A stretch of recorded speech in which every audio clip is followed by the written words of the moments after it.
Hi guys, welcome back to my channel. It's Susan here. Tonight I am in the kitchen and I am making chili con carne a la Millard. Yes, this is the way I make chili. Alright, so I thought I had a look on my channel and I haven't made this for you guys yet. So why not, right? Now, again, this is how I make it. It is not a recipe per se, because you can customize this any old way you want to. Leave out ingredients that you don't like, add in ones you do like. I'm just showing you how I do it. So in the frying pan goes about 2 pounds of ground beef. Now this is medium ground beef. So of course I am going to A, brown it, and B, render some fat out of it because it's medium ground. But it's a good way of keeping the price down. I mean, you can buy lean ground beef and do it that way.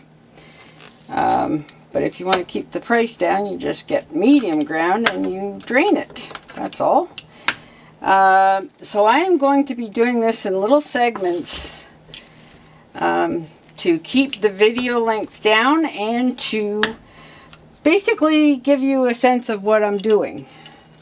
Now this does seem like a lot, but I'm making a big batch, and hubby loves my chili, and yeah, and it is going to render some fat down too, so you will lose some of the bulk here too. It won't stay as much as it looks right now once it's cooked. So I am going to, as I said, give you a bit of a sampling of each step of the recipe, or the way I make it. I am not putting a recipe in here simply because you can alter it. So I'm going to show you step by step, stage by stage, and you'll get an idea of what it's going to look like. Too bad YouTube doesn't have smell-o-vision, or you could smell the aromas wafting around in my kitchen even as we speak, because over on the cutting board on my other counter I have green peppers, fresh mushrooms, I have onion, I have garlic, and yeah, I have cans to open and beans to rinse, etc., but you'll see all that coming. Stay tuned. We'll be back when this ground beef is ready for the next step. Okay guys, the beef is cooked now.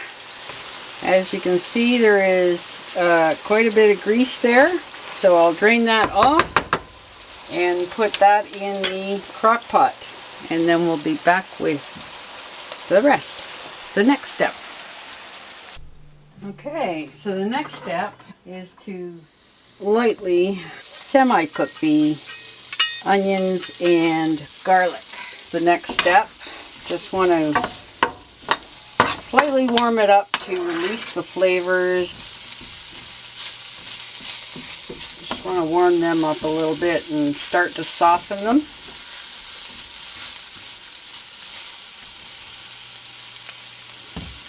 There we go. And then we'll move you over to the crock pot where I have put the ground beef, and we'll start loading in the chili ingredients that go in afterwards. And from there, it's going to have to simmer and cook. I usually put mine on for about 3.5 hours, and then I let it have a rest overnight in the fridge, where the flavors get to mingle together and really start to work together to create the chili con carne. Some don't have this ingredient, some do have this other ingredient. But this is, again, this is how I make our chili. Okay, now we're over the crock pot, my Pampered Chef all-in-one. It does pressure cooking, slow cooking, proofing, steaming, searing, makes rice, brown rice, whole grains, cooks all kinds of food. I'm using it right now as a slow cooker. Inside you will see the ground beef that we cooked in the frying pan and drained, and the onions and the garlic. Now the next thing I put in are fresh mushrooms. There we go. Now these can take time and cook with everything else. I add a green pepper just to give it a little zing.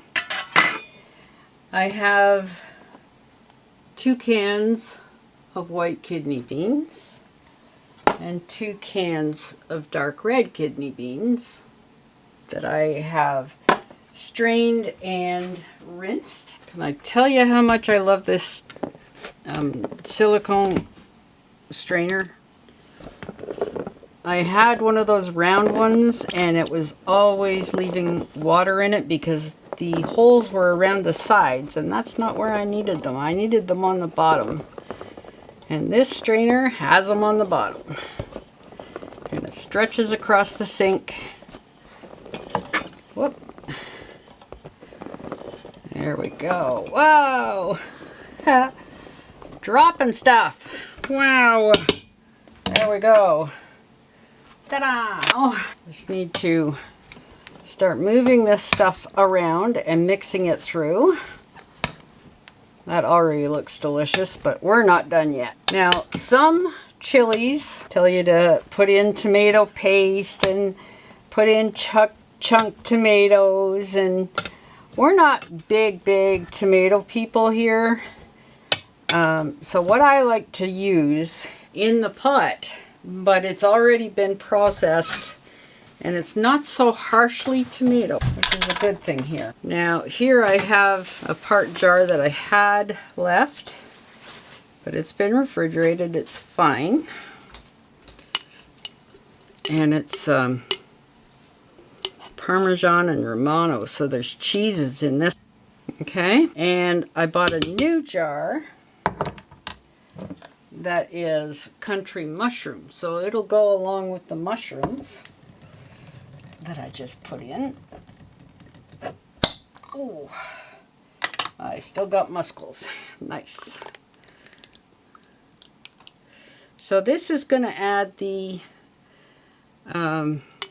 liquid portion of the chili. As you can see, it is a big batch. This is going to make many bowlfuls. And of course you can freeze chili and enjoy it later. Usually what we do is put it in like used margarine containers or any kind of containers actually that will freeze. And I might just use some containers that are not plastic, which will help it not stain. If you put it in glass or china, it doesn't tend to stain like plastic would. Does that look good already or what? Now, as it cooks, you can add a bit of water. In fact, I will to start with because it needs some kind of fluid to evaporate a little. And I need to wash out the containers of the spaghetti sauce, so why not, right? Not a lot. I don't want to water it down, but I do want all that goodness into it. There you go. There's one.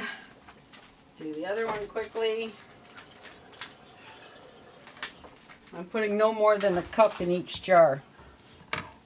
So that's going to be really good to rinse everything out. And get it ready for the recycling bin. There you go. Okay. So we'll just we'll mix that through.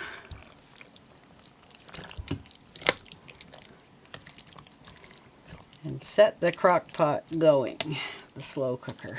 Whatever you have, you can do this in a pot on the stove.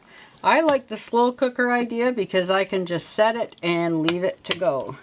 I don't have to watch it. It's not going to burn. It's just going to do its thing where it's supposed to do it. This is my secret. This is a seasoning mix from one of those taco kits. You know, the old El Paso ones you can get for soft tacos and stuff.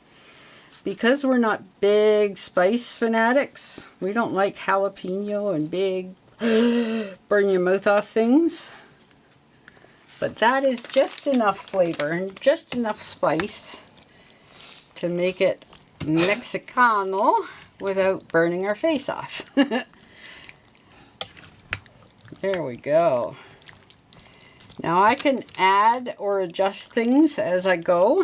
I'll see how it cooks down and maybe do some sampling. But there you have it. That is how we're starting things. Whoa. There we go. Haha, and the timer is set. Anyway, we will check back in a little while. Okay guys, it is the next day, because you know chili is always better the next day when things can really meld together. And it is dinner time. So guess what we're having for dinner? We're having chili. Now, I will just scoop some out of the pot here. It is really nicely cooked. I put this on again this morning on slow cook, and it has heated right through. I had it overnight in the fridge. That's good for me. Okay. I don't know what you can see here. There we go. See, it's still a little bit wet. It's not really thick, because I'll show you how we deal with it. All right. We have crusty rolls that are buttered, and we have some shredded cheese to add on top. We have some cold cooked bacon that we can sprinkle over top. You can do, of course, anything you'd like. Parmesan cheese to sprinkle. You can do tortilla chips dipped in it. You can do whatever you like, whatever you fancy. Kevin is working on his already. Eat, man. Yeah. So, anyway, as I said before, I wish you could smell this. This smells wonderful. And hubby tried some already. So he has told me it tastes good. Yes. There we go. Time to curl up, watch some Netflix, and have some chili. So let me know in the comment section below if you try this. As I said, there is no recipe per se with quantities. Use this as a basis to go by and customize it to the way you'd like to have it. Thanks very much for watching. We'll see you next time. Time for dinner.